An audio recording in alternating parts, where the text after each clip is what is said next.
सबसे पहले बात बीजेपी की दरअसल भारतीय जनता पार्टी ने निकाय चुनाव में सारे जातीय समीकरण ध्वस्त करने का महाप्लान तैयार किया है। इस महाप्लान की बुनियाद में है सोशल जस्टिस वीक। इसे दलितों में पैठ बढ़ाने की बीजेपी की बड़ी कवायद के तौर पर देखा जा रहा है।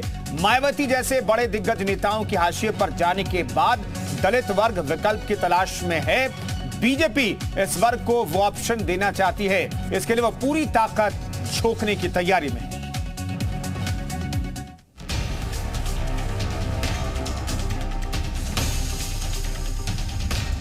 यूपी नगर निकाय चुनाव के सहारे बीजेपी आगामी लोकसभा चुनावों की बिसात बिछाएगी। नगर निगमों के साथ ही नगर पालिका और नगर पंचायतें जीतने का लक्ष्य रखा गया है। एक तरफ जहां पार्टी की कोर वोटर मानी जाने वाली महिलाओं के लिए ज्यादा सीटें आरक्षित कर उन्हें मजबूती से जोड़े रखने की मुहिम तेज कर दी गई है, वहीं दलितों के लिए भी पहले से ज्यादा सीटें आरक्षित की गई हैं। यूपी की चुनावी बिसात सिर्फ धर्म नहीं बल्कि जातियों में भी बटी हुई है।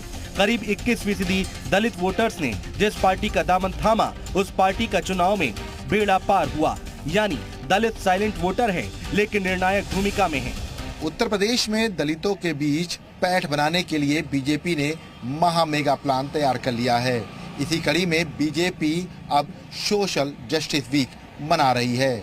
ऐसे में बसपा का कभी ये कोर वोट हुआ करता था, लेकिन बीजेपी ने इसमें सेंधमारी कर ली है और यही वजह है कि अब वो इस वोट बैंक को खिसकने नहीं देना चाहती है। यूपी में निकाय चुनाव हैं, ऐसे में बीजेपी हो, एसपी हो या बीएसपी, सभी पार्टियां एक्टिव मोड में नजर आ रही हैं। निकाय चुनाव को लोकसभा का सेमीफाइनल माना जा रहा है। ऐसे में अमित शाह भी यूपी में चुनावी माहौल बनाने उतरेंगे। कौशाम्बी जिले में 7 अप्रैल से 2 दिवसीय कौशाम्बी महोत्सव का आगाज हो रहा है। इस महोत्सव में अमित शाह भी शामिल होने वाले हैं। जानकारी के मुताबिक अमित शाह कौशाम्बी महोत्सव के उद्घाटन, सांसद खेल स्पर्धा के समापन और दलित सम्मेलन में शामिल होंगे।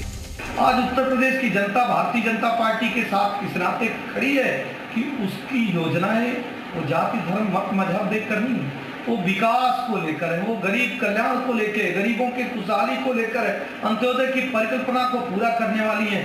मुझे लगता है कि आने वाले चुनाव में भी जो चुनाव आ रहे हैं, चाहे लोकसभा के चुनाव हो, नगर निकाय के चुनाव में, भारतीय जनता पार्टी अपने इन्हीं सिद्धांतों पर आगे बढ़ेगी। इसके अलावा दलितों और पिछड़ों को साधने के लिए बीजेपी 6 से 14 अप्रैल तक बड़े कार्यक्रमों का आयोजन करने जा रही है। बीजेपी सोशल जस्टिस वीक के जरिए दलितों को साधने की रणनीति पर काम कर रही है। वहीं निकाय चुनाव की तैयारी में जुटी सपा ने बीजेपी के दलित प्रेम पर तंज कसा है।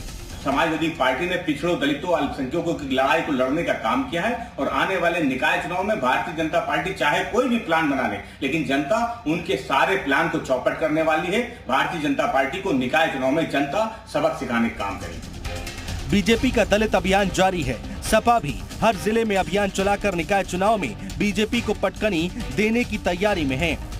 वहीं रविवार को मायावती ने निकाय चुनाव को लेकर बड़ी बैठक बुलाई है। अब देखने वाली बात होगी कि निकाय चुनाव में किसकी रणनीति कारगर साबित होती है। ब्यूरो रिपोर्ट, जी मीडिया।